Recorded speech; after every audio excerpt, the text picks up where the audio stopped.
voqea. Siz mehmonga bordingiz, mezbon sizni yaxshi kutib ola olmadi. E'tibor qilmadi, sizga vaqt ajratmadi, shirin ovqat qilib bermadi, yoki prosta sizni kelganingizni xuddiki xunuk kutib oldi. Bo'ldi. Aqlingiz nima qiladi? Srazu shu momentda ko'ngli qoralik bo'ladi. Xafa bo'ladi, ko'ngli cho'kadi, stressga tushadi. Men tushunyapsizlar? 5 sonini qo'yib yuboringlar. Menda ham shu voqea bo'ladi deganlar 5 sonini qo'yib yuboringlar.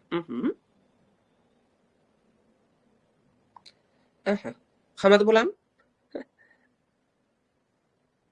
Nodiraxon. Sizda vaqt ko'p bo'lish kerak, siz 3 ta bolangiz bor desam, tushuntiraman nima uchun ko'p bo'lishini.